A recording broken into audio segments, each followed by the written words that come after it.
Welcome back to Twin Cities Live. Kelly Hansen co-hosting with me today. Steve will be back tomorrow. Hi, Kelly. Hi there. Okay, Elizabeth, when you think of food on a stick, what pops in your head? Obviously the State Fair. The State Hello. Fair. And although we can't go to the Great Minnesota Get Together this year, try making your favorite fair foods at home. Here with some fair-inspired recipes, we want to welcome Becky Church from the Minnesota Beef Council back to Twin Cities Live via Skype. Oh, Becky, it's so nice to see you.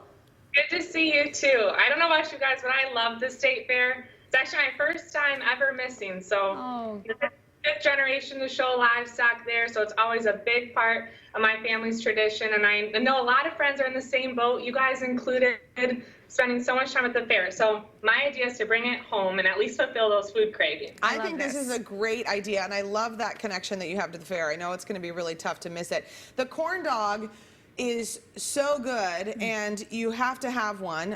So tell us how we can do this at home. Are you making these yourself at home?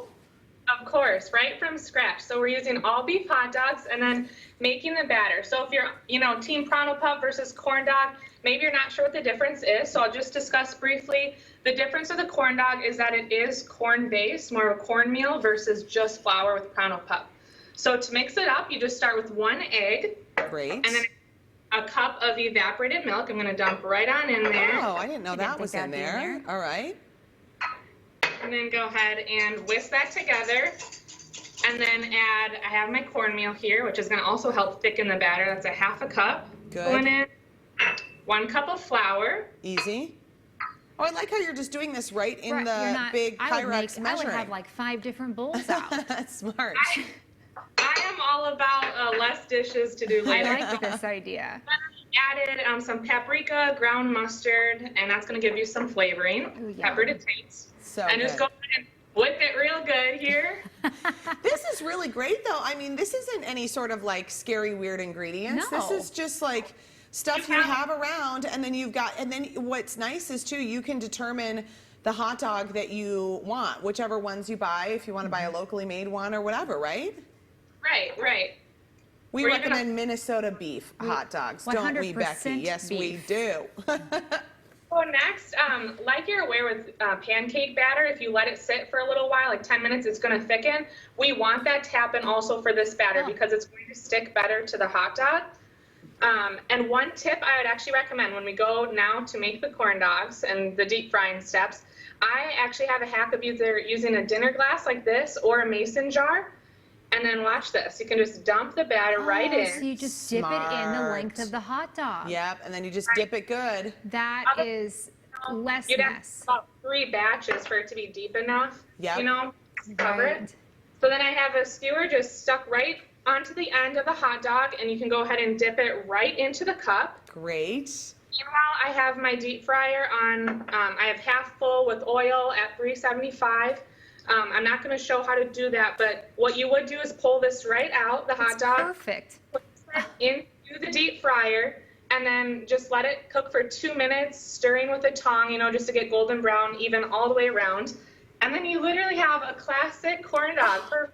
Those look perfect. Those they look like they came out of the fair. Yes, Becky, you have another job opportunity if this thing doesn't work out for you. You could totally just be making corn dogs. You're awesome. And nieces, even my brother-in-law approved, so we're winning here. Oh, I love it. Amazing. Okay. Fun. You want to make pizza on a stick. Cute. Tell us about this. Yeah, so we love a kebab, but this is just next level pizza on a stick. So everyone loves pizza, obviously. Throw it on a stick and it fits for the fair. So we have a skewer here with homemade ground beef meatballs, and I actually made them Italian seasoned. So you can simply add coriander, fennel seed, garlic powder, and parsley, and that's going to give you that same flavor that you get in an Italian sausage. But by using beef, you're going to get more protein and less fat by still achieving that same flavor ultimately, though. Okay, that's super smart. So do you make the meatballs ahead, and then I suppose this is kind of a nice way, like you could make a big double batch and have some for spaghetti, some for a sandwich, and then do this recipe too. Yeah, keep them in the fridge for the week or even in the freezer for ideas like this on a weeknight. Yeah. So then once you've cooked those, I can pop them out of the fridge, and then I have fresh veggies from the garden, just green peppers, cherry tomatoes, and red onions. And then I took pizza crust and cut it into 1-inch strips here. and you're literally going to just spiral it around the kebab here. Oh my gosh, those are very long kebab sticks that you've got there, sister. I like your style. Yeah. I didn't, when you said pizza on a stick, I kind of just imagined it being like meatballs you dip in pizza sauce with maybe a few extra This things. is not Becky. She no, makes it way more you fun. have draped the pizza crust around it. That is so look great. like Kelly, but we try to do what we can here. Yeah, this is great. You know, my kids would love that. Then just do you the end idea. up baking it? Because you've got to get that crust cooked. So once you spiral that on, you can go ahead and spray a pan, bake it at 400 degrees for about 10 to 12 minutes until golden brown. If you want to brush the top with olive oil to get that golden brown and sprinkle with fresh mozzarella too, that works well. And serve it with marinara for dipping or dunking, whatever style you like. Really fun. I love this yeah, idea. That's great. Okay, last up, a lot of people miss that wild rice burger at the fair. We love the wild rice burger. It is so good. So you've got a version, a waffle wild rice blueberry burger. Tell us more. Yeah.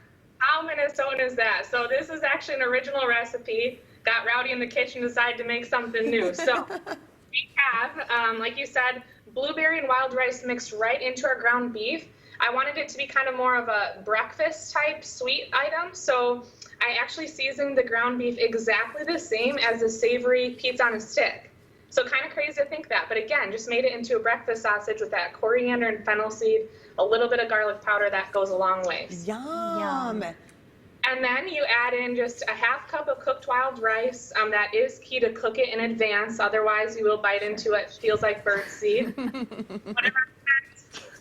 And then add in a half a cup of fresh blueberries. Mix it all together.